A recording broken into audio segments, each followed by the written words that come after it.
It is 2:01.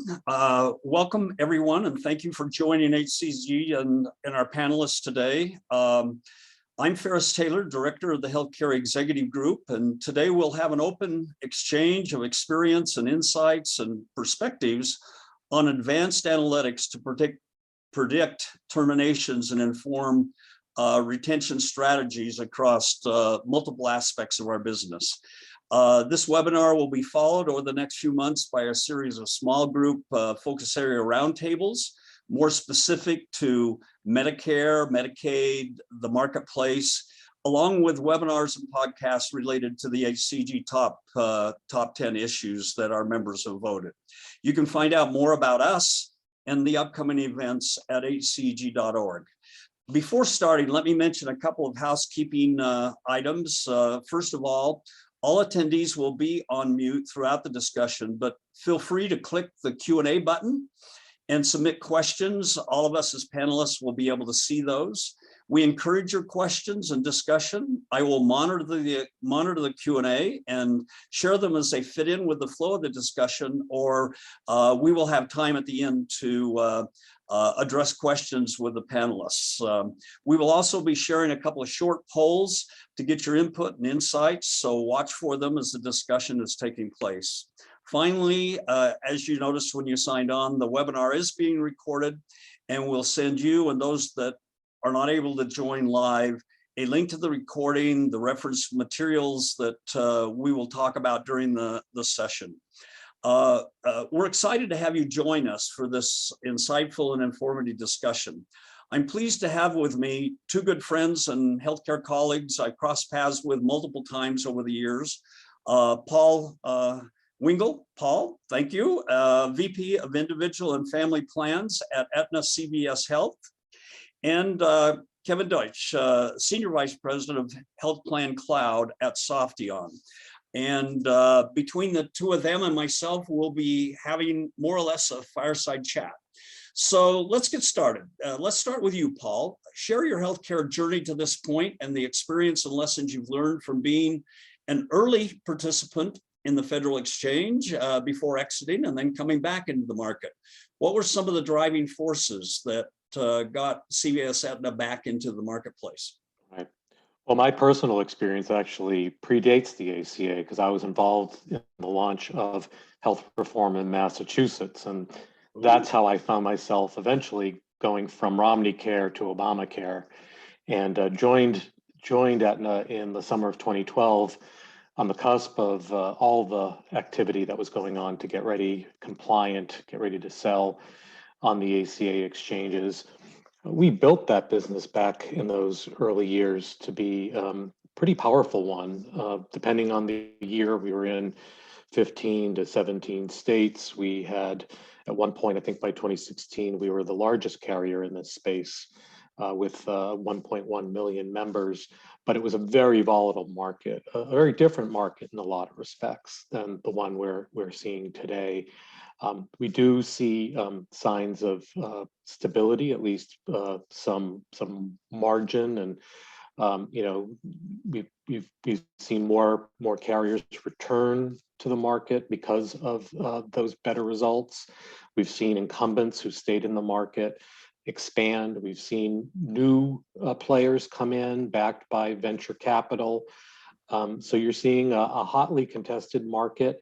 But I think everybody understands the value of this market and the importance of this market. If you're looking at the difference between Aetna, Chapter 1 and Aetna Chapter 2, the obvious difference in Aetna Chapter 2 is we were acquired by CVS Health, and CVS Health brings a lot of capabilities, a lot of local resources through the pharmacies and the stores and the Minute Clinic footprint.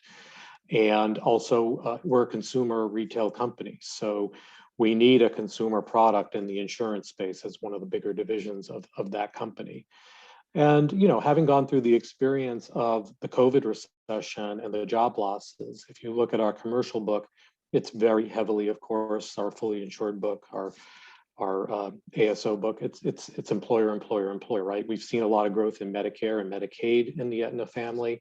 But when you see job losses, the company says, what solution do we have for these people who are about to lose their employer-sponsored plan?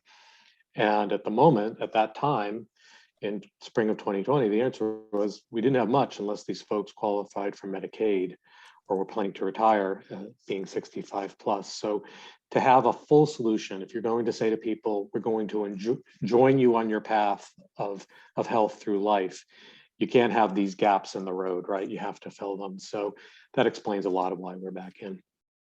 Excellent. Paul, and as I said up front, we've crossed paths many times. With my time in Massachusetts and I hadn't heard it referred to as Omnicare versus Obamacare, but then we crossed paths again in those early years with Aetna and the work that we were doing. For the panelists, and we have 20 or so on.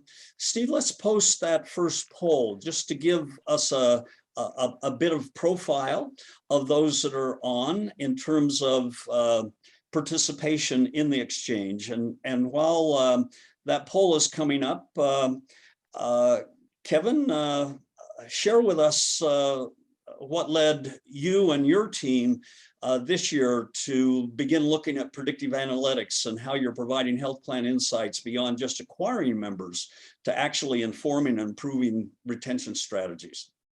Yeah, thank you for that, Ferris and Paul. It's great to be on a panel with you for sure. We're learning quite a bit as we work very closely with the Aetna CVS folks. And I think I'm personally fortunate because I was not around for Open Enrollment 1. I was there from Open Enrollment 2 and beyond, but it has been quite the journey over the past several years. And Softheon specifically participated in that original RomneyCare launch, as Ferris had mentioned. And now we are here today under the Biden administration.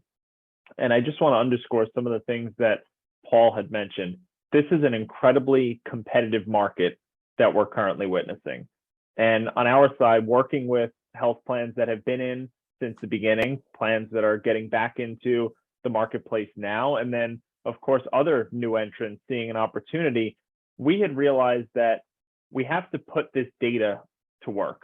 And we capture so much enrollment data, financial data, payment transactions that we needed to use that data to inform our plans and help them to focus on this concept of member engagement and retention specifically.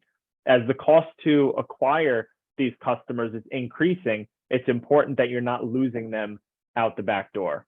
So there's just a few slides that I wanted to share with the audience here about some of the analytics work that we've been doing to help our clients and work towards informing these plans about what it is that the populations that they need to be focusing on that may end up helping with some retention. So I'm going to share my screen here, and then I'll step you through just a few brief slides to illustrate this point. So just give me one moment. All right, and Ferris, Paul, keep me honest here. Can we all see the screen?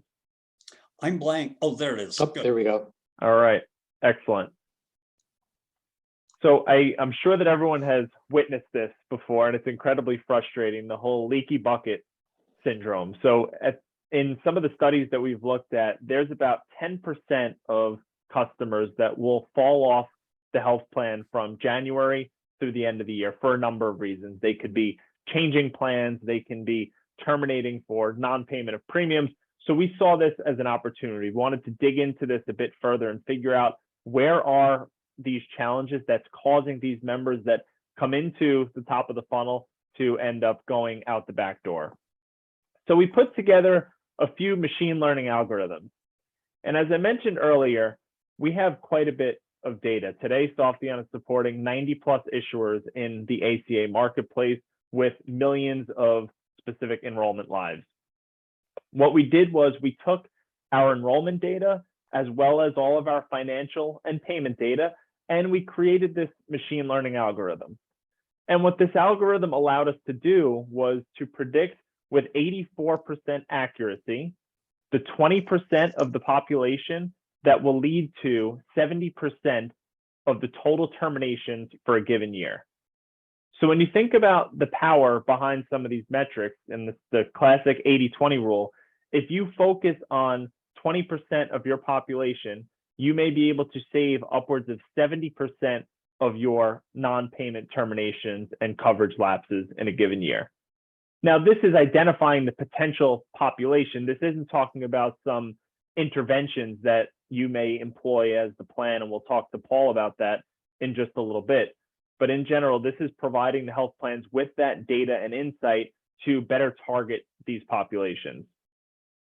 And here's just some of the factors that we utilized in this algorithm that we put together. How many payments they were making over a certain period of time. We were looking at whether they were signed up for recurring auto drafts. As you can imagine, that would significantly reduce your likelihood of terminating your coverage if you have it on set it and forget it each month.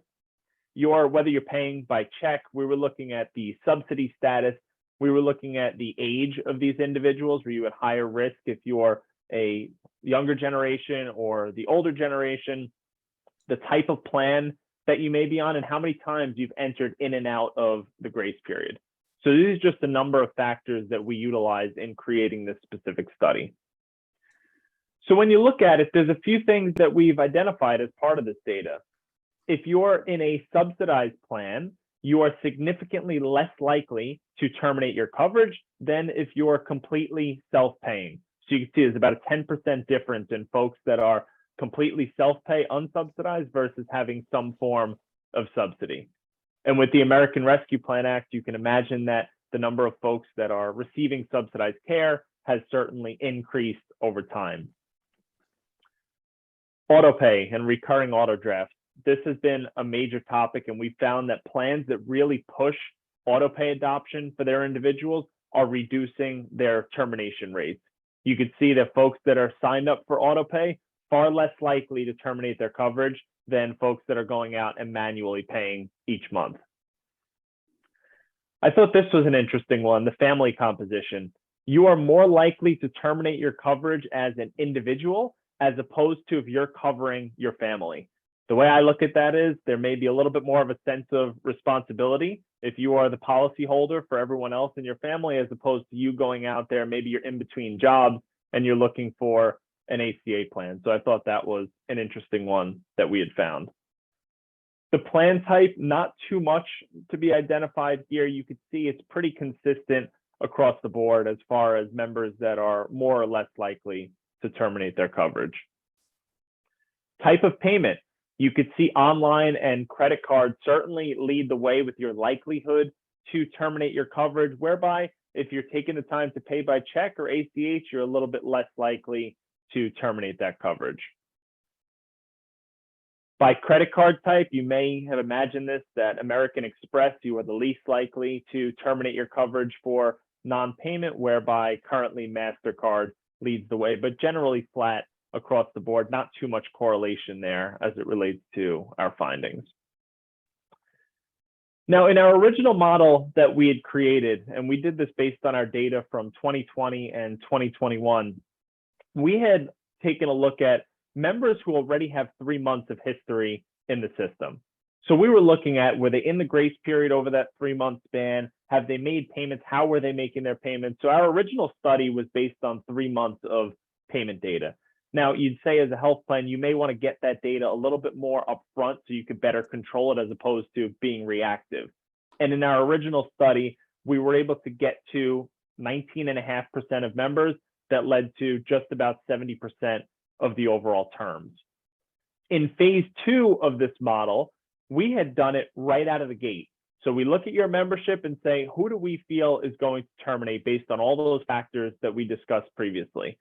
And in this model, we were able to identify 22% of the membership that led to almost half of the non-payment termination lapses. So you could see that this model is even effective now immediately once they enroll into coverage. We can run this assessment and determine, is this member at risk for terminating their coverage? So before I go on even further, and there's a couple of methods that we've seen as part of interventions, I do want to turn it back to Paul, and here's some of the ways that they're better engaging with their members to improve that retention rate now that they are back in the marketplace? Well, I think, oh, go ahead. Paul, I was just going to say, I got a text. 57% of the people that are currently on the exchange. There's 14% not participating but planning to. So there's lots of reasons, Paul, for them to listen very closely to Kevin's leading question as to what you're experiencing. Yeah. Well, my message to potential new competitors is just stay out, stay away. You don't need to be in this. No, in all seriousness, and in response to Kevin's prompt, the onboarding is really important. I think we have to take a step back and just talk about this population and who they are. And if you offer commercial insurance today and aren't in the individual ACA market, you're probably used to dealing with plan sponsors, benefit administrators, and that's a very different type of relationship, right? The members you're dealing with, the subscribers you're dealing with through those plan sponsors have benefit offices, HR departments, other people to intervene and explain their benefits for them. That's not this customer. This customer needs help understanding their benefits, needs help activating their benefits. And so you need a very different strategy and outreach approach for this member than you do for the rest of your commercial book. They need more care and handling.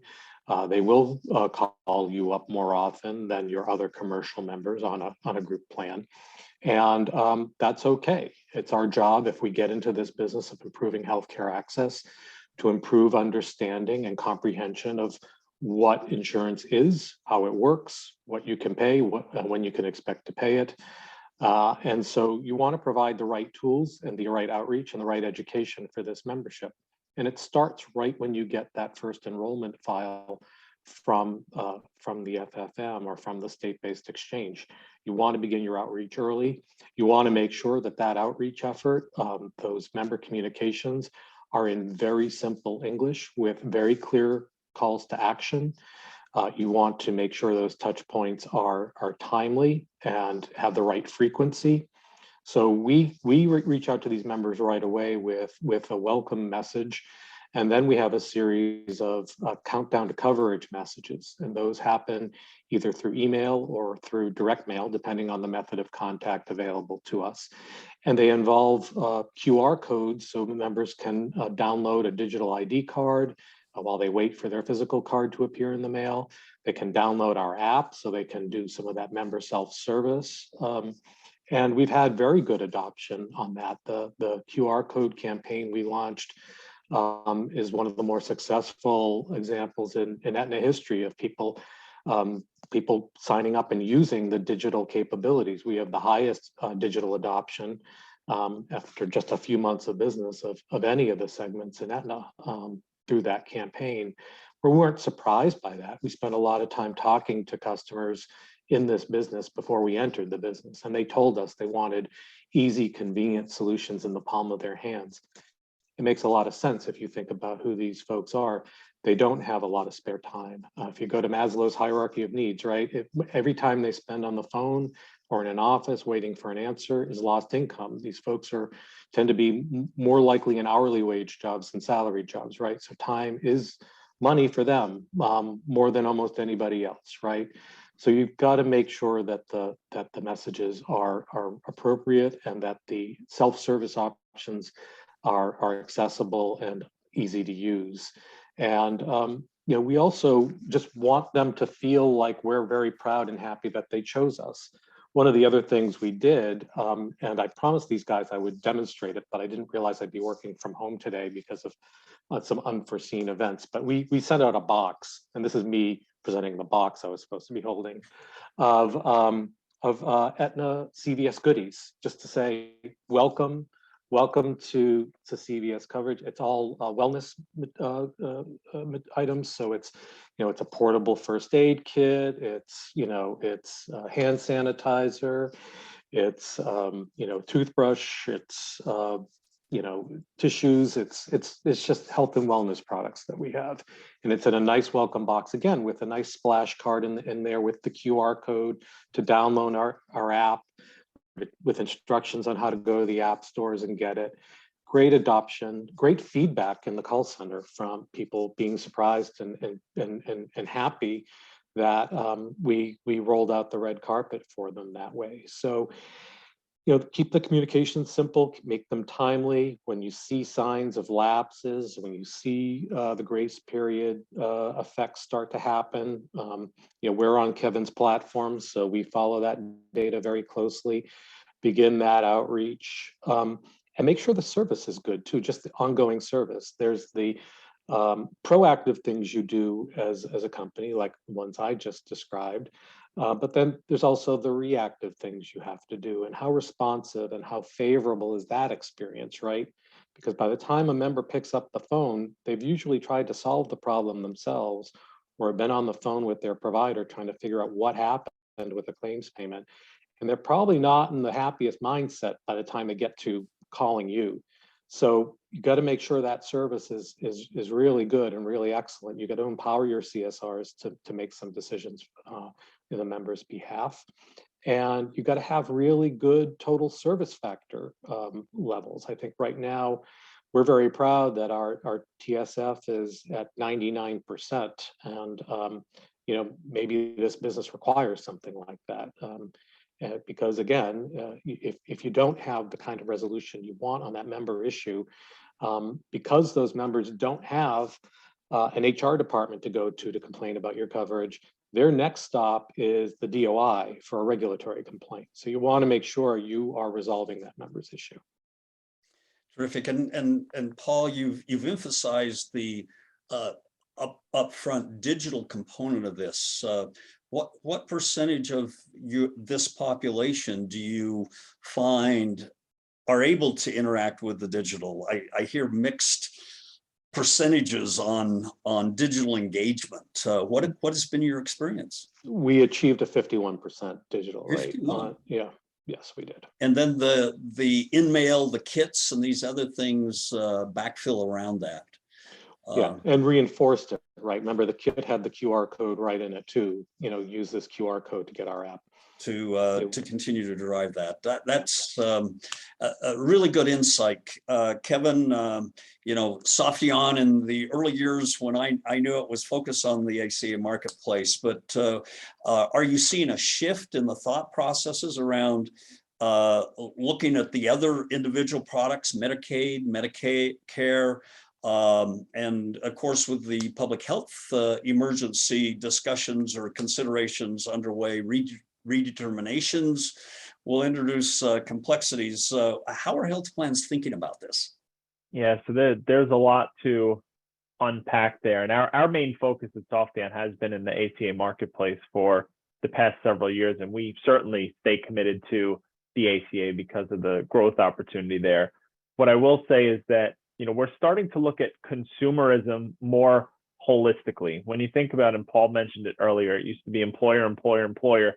Now everything is pointing towards individual health insurance, whether it's Medicaid, whether it's the ACA marketplace, whether it's Medicare or Medicare Advantage. And now you're also seeing the rise of things like ICHRA, or individual coverage health reimbursement arrangement, whereby an employer can provide a defined contribution and individuals go out to the exchange and purchase their own coverage. So for Softheon, as opposed to staying solely focused to the ACA marketplace, it's a little bit more of a broader scope to say, how do we keep these folks enrolled and engaged with their health plan? It doesn't matter if they're in Medicaid, Medicare Advantage, wherever they originate from, how do we keep them engaged? And a lot of what we're doing, again, is focused on the data and providing that insight to our plans, who are the experts in doing this type of outreach. I will say with certainty that that's not Softheon's area of expertise. Our area of expertise is in the technology and providing these insights. The health plans have their own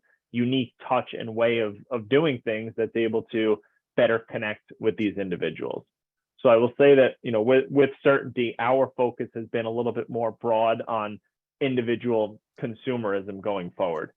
And I do think that there's an opportunity, and I'm interested to hear Paul's feedback on this, with the end of the public health emergency, I know it was supposed to be next month. Now it's looking like it may be closer to the end of the year as COVID goes up and down.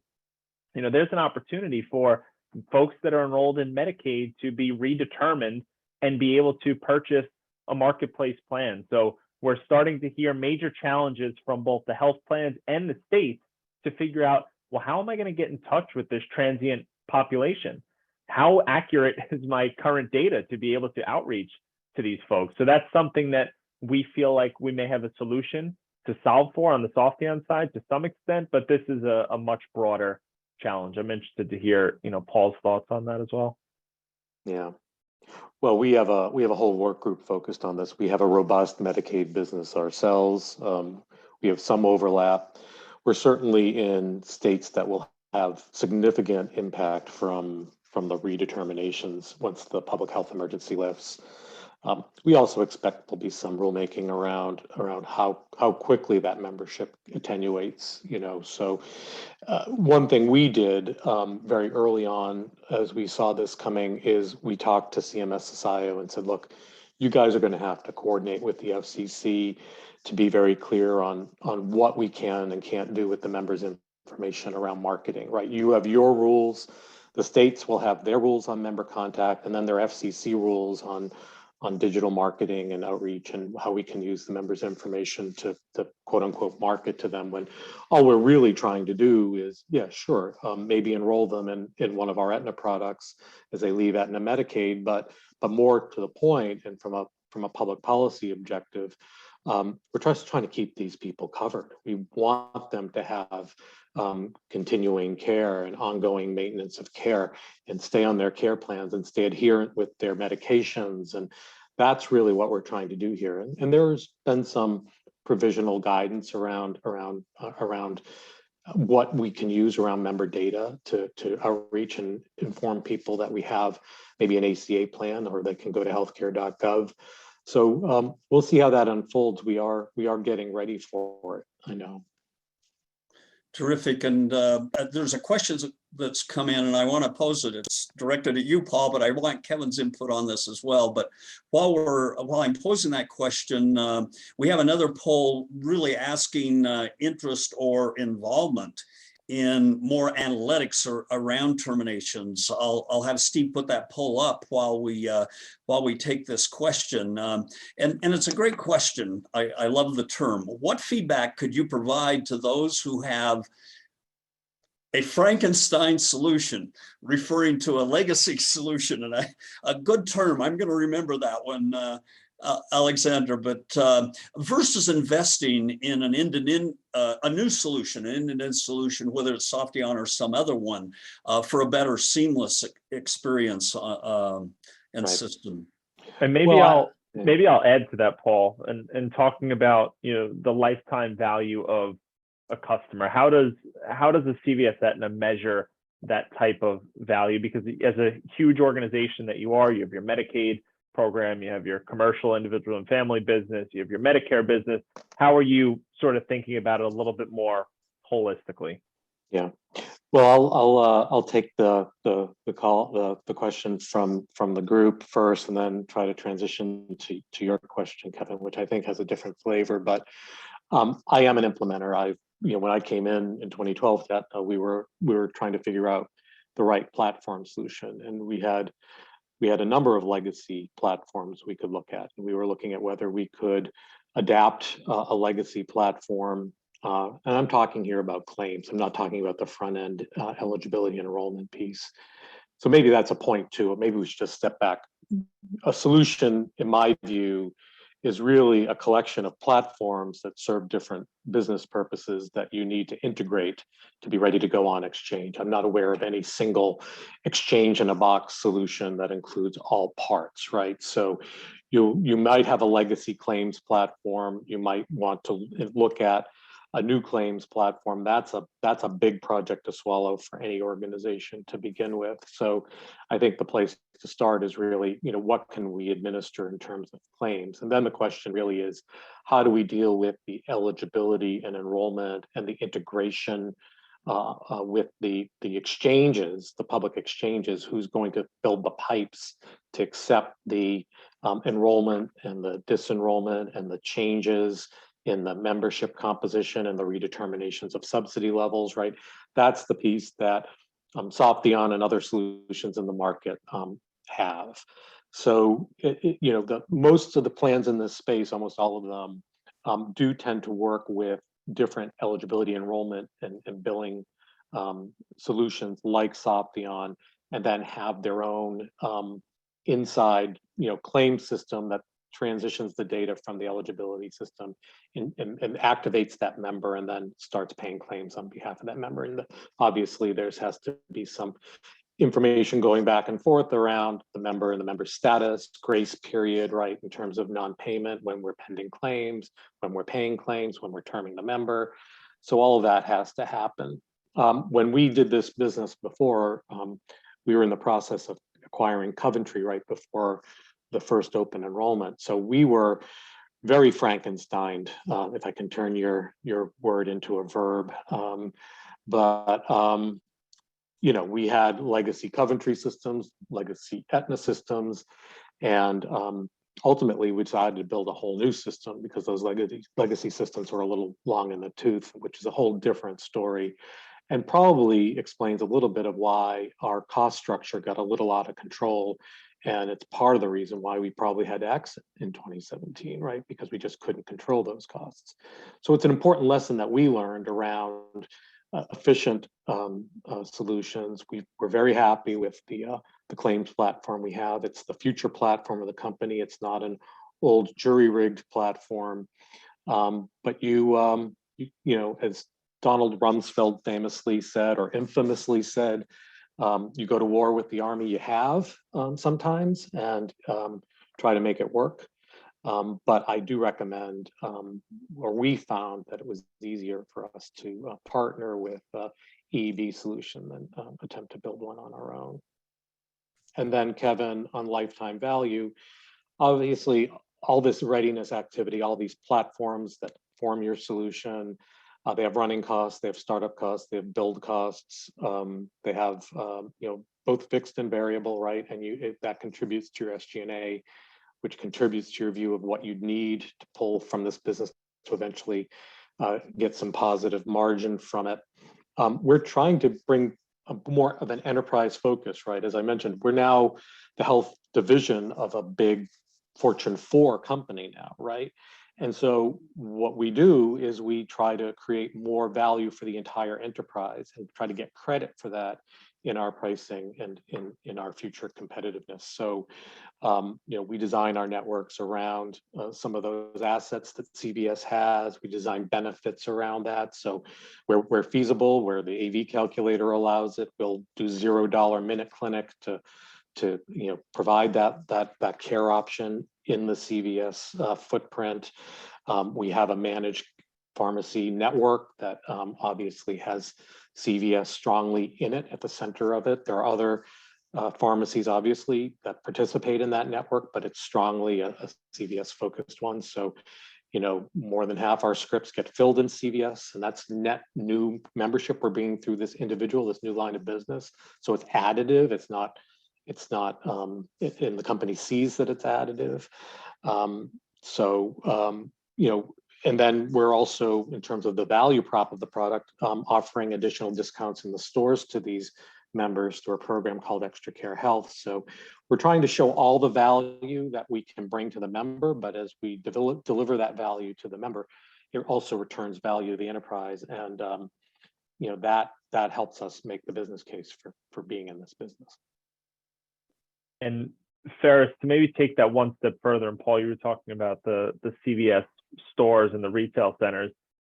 There is something that we had done in partnership with Paul and team leading up to their reentry into the marketplace that I really thought was unique and provides value to the member, which may be a differentiator in the marketplace and maybe something that is going to really speak to this population. So Paul, I'm going to put you on the spot for a second here. I know you did this program in Medicare, but can you talk a little bit about your cash payment option and your payment at the CVS stores?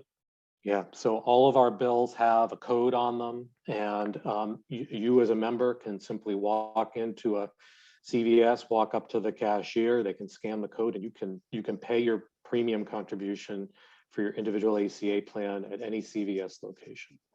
And we thought that was really important. We don't see a huge adoption. In fact, we're pretty happy with the rate of ongoing payment, automatic payment, electronic payment we're getting with this business. We're really surprised at that adoption and happy with it, and happy to see that that means that those members are going to be stickier based on your analytics, Kevin. But what we saw when we were in this business before is we saw people who were living paycheck to paycheck and waiting to the very last minute to get out of grace period, and doing so desperately, paying very high fees to wire services and other solutions to get money. These folks are unbanked, right? A lot of them are low income and a lot of them are unbanked. So we can essentially offer a type of banking service, no fees, no extra charges.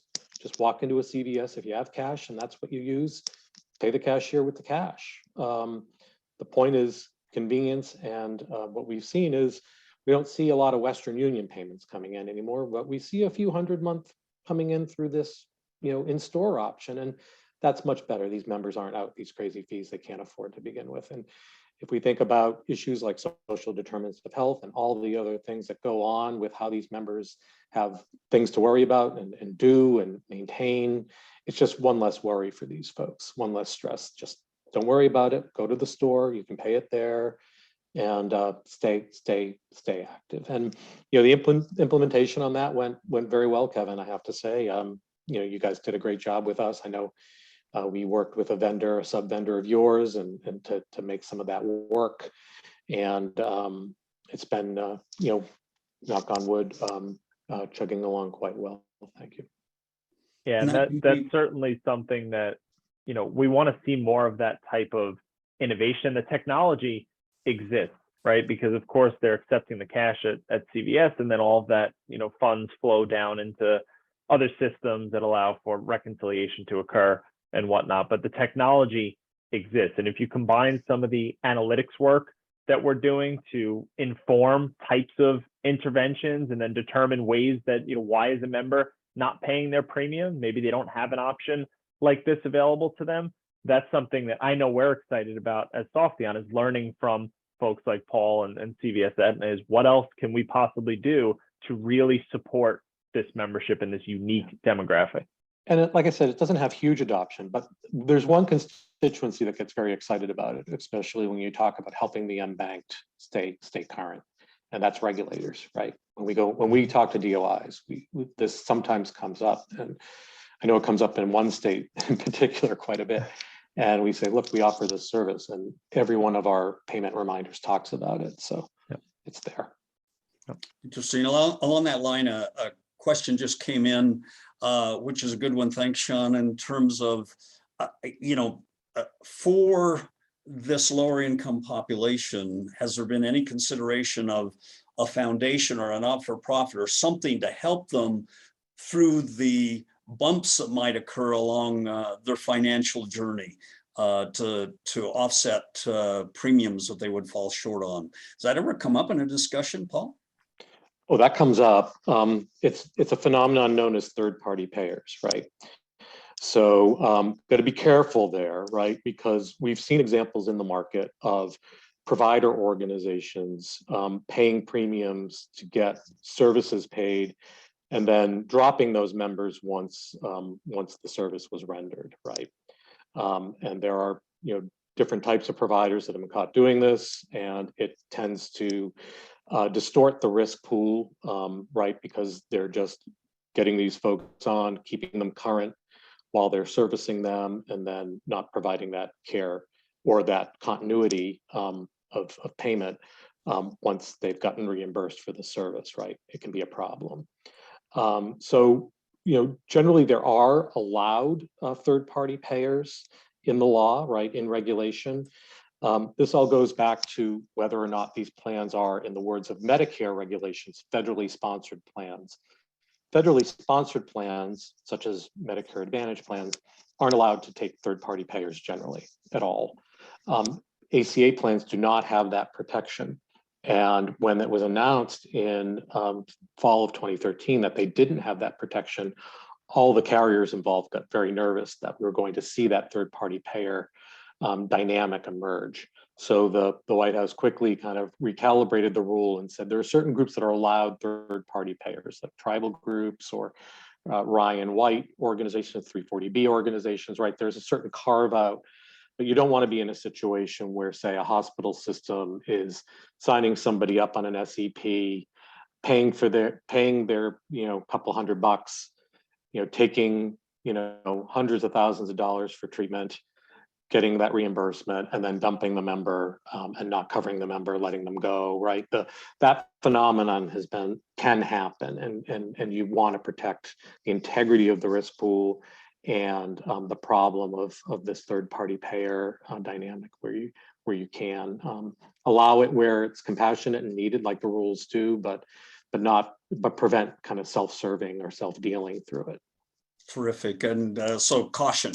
I see the yellow flashing red lights taking place there. I just got a text on a question, and it may relate, Paul, to the early experience in Aetna and now this version 2, but and we've seen the numbers. A lot of marketplaces, there are several hundred different ACA plans that an individual can choose from.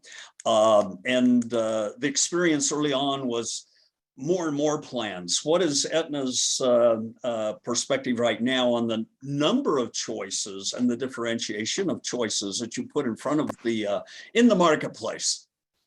Yeah, I think it's a problem, and I think CMS is starting to address it. One of the new elements of the rules, at least for 2023 coming up, is there are going to be so-called standard plans that we all have to offer. Those standard plans are going to have advantaged display on healthcare.gov. Enhanced direct enrollment solutions like Softheons have new rules around how to display those standard plans. One of my responsibilities is product design, or was. I don't like those standard plans very much from a product simplicity standpoint. They have a lot of strange cost sharing combinations of co-insurance and co-pays, and someone used the word Frankenstein earlier. I don't think they're the cleanest designs I've ever seen, but in some way that CMS's response to the shelf crowding dynamic. And that's what's going on, frankly. I think there are carriers out there that expect and work to be the lowest cost plan on the page. Healthcare.gov defaults to a lowest price first, so a price sort default in how it displays the products. And so if you can anchor to that low price position and then crowd the shelf with variations of these plans, dozens and dozens, it tends to push your competition back a few pages, which creates fatigue, right? There's only so much pagination a customer is willing to do, and it's a way of, frankly, gaming the shelf a little bit. It's not our approach, and maybe we suffered a little bit for it, but I firmly believe as a consumer company that you want to know what you're about. You want to be clear on what your design stance is and who you want to be in the market, and put yourself behind a product like that, rather than just to kind of slight tweaks here and there so you can do kind of twins of those plans. My view is that there should be enforcement of meaningful difference when you file plans, and if there had been good enforcement of meaningful difference standards, we wouldn't see some of this. But that's my view as somebody who's one of the competitors here. But you're not looking at somebody who was a big winner in membership this year either. So maybe I'm a cautionary tale rather than the example to be followed here. But for me, the main point is we've got to work on our pricing. We've got to get more price competitive. We've got to get our cost structure down. And if we can do that and be in the early screens because we're better on price rather than try to crowd out the shelf, that's the way to go in my mind. And Ferris, maybe piggybacking on that, and I meant to mention it earlier, as part of our analytics study and this machine learning algorithm that we put together to predict termination, one key missing component, which we're working to add in now, is the brokers. The brokers play a tremendous role in the ACA marketplace and individual insurance, period, whereby if these individuals are associated with a broker, how does that impact their likelihood to terminate their coverage? And I know that the CVS Aetna folks have a large broker community who are engaged with these individuals to help them navigate these several hundreds of plans in certain counties that are available to them. So the role of brokers, I wanted to make sure that I called that out here, is significant, especially in the ACA marketplace. And it's something that we're looking to integrate into the analytics so that plans can maybe figure out different ways to engage with the brokers to ultimately retain their members. Yeah.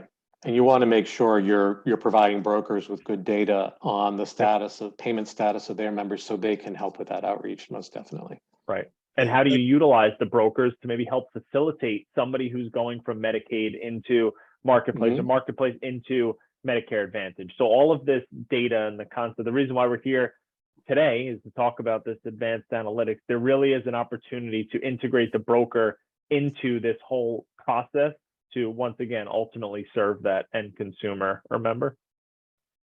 And Kevin and Paul, and to our audience, so we don't miss the data on the poll, 50% of our attendees basically said they were at the very basic proficiency of predictive analytics with respect to terminations. A few brave, about 13% felt like they had some degree of expertise in predictive analytics, and the others were no proficiency at all, or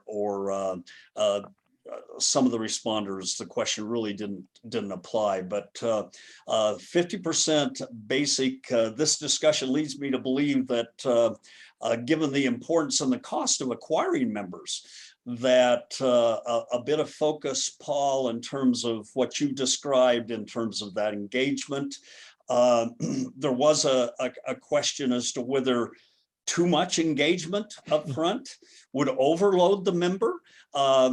Maybe some comments about how you find that balance between too much and not enough, Paul, in terms of, especially up front before they become an active member. What is the frequency? What is the amount that you found most effective? Well, if you're not doing enough of it, you have a good way of finding out, right? Because your phones will blow up. Because people actually early on, people are expecting you to contact them and explain what they can expect next, right? I think, we have pretty good experience as a company, as a consumer company, understanding, kind of the balance there. And I would say we don't overdo it. I was considering briefly, supplying a slide deck for this, and then we thought better of it because, Kevin has slides, and if everyone shows up with slides, we're just presenting rather than talking. But we have like a member journey slide, and it's the email reminders are spaced out, and I think they're fairly effective. And then we have the direct mail piece. We're not inundating people with direct mail. So there'll be the member welcome letter with the payment reminder coming out, and then there'll be a what to expect direct mail piece. It'll have the QR code so they can access the app and access their virtual ID card. They'll get an ID card mailing after that. They'll get, shortly after their effective date, they'll also get a mailer about virtual care. And it's not like we're giving them stuff they didn't ask for. We do a lot of consumer research, and one of the top benefits that our potential members were interested in was virtual care. How do I access e-care options? And again, if you think about my earlier point about these members, not having time on their side or time being lost income to them, makes sense. Get the care in the palm of your hand. Get me that app for the virtual doctor service. So we send them that as well. And then from there, I think the outreach is fairly benign, other than Of course, the billing payment reminders, I don't think anyone sees those as benign ever, but they're just a part of what we have to do, you know, to keep everybody in good shape. But you know, we'll make occasional outreaches. We did an outbound call campaign. I mentioned that we were running a 99% service level. So I said to service ops, okay, that's the kind of number that gives us the freedom to make some outbound calls to ask people, how's it going? And are they happy with us? And we did some of those calls, and you know, it was nice to hear they are happy with us. So that was nice. So I thank you, Steve. We posted in the chat some links, a link to the predictive analytics research that was done, and more on some other resources that individuals can turn to. But and I don't see any more questions. I see in chat a really nice one that maybe we'll duck and take offline, which is, Paul, what advice do you have for Softheon and their customer service survey? But for the marketplace in general, Paul, are there specific things that have stood out for you in terms of not just Softheon, but your other vendors that really differentiate a quality partnership versus a transaction where you buy something and then use it or don't use it? Any insights there before we close? Yeah, I mean, I'd say, you know, I don't volunteer to be on webinars with all of our vendors. So in that way, and I don't think Aetna would let me go on with any old vendor either. So in some ways, my ability to participate here, my willingness to participate here is a testament to our feeling of strong partnership with Softheon. When we decided to get back in this business, we did boil the ocean looking for the best solution we could find. And we had experience with a different solution, and we weren't interested in repeating that. And that's all I'm going to say on that. And the implementation here has been really strong.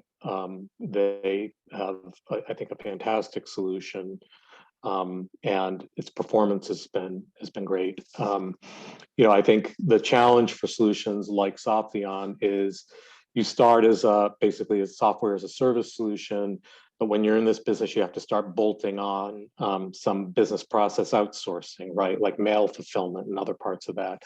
So, you know, look for a solution that has the software as a service down, but also is pretty well buttoned up on the BPO piece too, because you're going to need both if you're going to do this eligibility and enrollment piece. So, you know, that's I think the only thing I'd say. We've got other vendors for other aspects of the business, whether it's chart chases for risk adjustment or you know, you name it. I mean, there's just, you know, there's all kinds of fulfillment we have to do to run this business. But you know, you can't get up and running without the pipes into healthcare.gov, and they have some pretty good pipes here.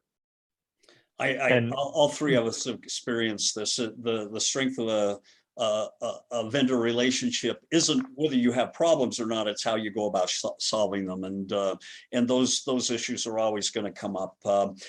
In closing, just any last minute comments? Yeah. Oh, please, Kevin. If I may respond, first and foremost, thank you, Paul, for your commitment to this partnership, and really appreciate your participation today. I think this has been incredibly insightful, and what I would say that as a partner in this ecosystem serving the ACA, because there's a number of other partners that provide this, you know, overall solution to these individuals, we are constantly looking to fit into existing health plan ecosystems. We never consider ourselves a rip and replace solution. It's more so, how do we integrate with all of these other components to make sure that that experience is seamless to the end consumer? And I'll say that everything that we're working on currently is now moving towards real-time transactions. Healthcare is not quite there yet. There's still a lot of batch files and batch processing that occurs, but the next thing that you'll start to hear from us, for those that are tuning in, is how we are taking this entire concept of ACA and turning that into real-time transactions, whether it be enrollment, whether it be financial transactions, and making sure that everyone in that ecosystem is able to have access to this data at their fingertips in real time. So that is something that we are working towards, and I know that others in the industry, especially on the technology side, are working towards as well, because you can't, outdated data does not work in healthcare. Healthcare has to be real time. So that is a major focus, and that's what I'll close with. So stay tuned. There's a lot to come. Terrific. And Paul, any last minute comments? Your crystal ball, what's next for Aetna CVS? Well, I think we're all watching these policy moves. We've been surprised to see the liberalization of SEP kind of produce replacement rate new enrollments. Kevin had a slide at the beginning of, you can expect a 10% attrition through the year. We've seen through SEP activity, a replacement rate on that. And I think that's a function of some of our competitors dropping broker commissions for SEP. As a new entrant, we don't want to do that. We don't want to signal any sort of wobbliness over this and our commitment to our broker friends. But we're watching that SEP activity. So that's a product of the liberalization of SEPs from the administration. But we've got these American Rescue Plan subsidies potentially expiring. We're watching that. That'll make a big difference, right? Especially if these folks have to renew without knowing whether they're going to get those subsidies. We're looking at the Medicaid redeterminations. So, and we're looking at the family glitch, which now makes 5 million more Americans who are cut out of ACA subsidy eligibility because of employer rules, right? Because they had a quote unquote affordable employer offer based on individual only coverage. Well, that definition's been expanded to, is it affordable for your whole family, for your dependents? And with that, that glitch is going to, the removal of that glitch is going to mean more people eligible for switching from employer to this. So, this is never dull. And most of those things in terms of membership opportunities actually represent a tailwind for any of us who are in it or thinking of getting in it. Terrific. Have to thank you both to wrap up. HCEG is a national network of executives and thought leaders. We've been around 30 some odd years and basically working together to try to improve and reshape healthcare. And this discussion is certainly related to that. Our members interact in a lot of different ways, as you see here on the screen, multi-channel, these webinars, podcasts.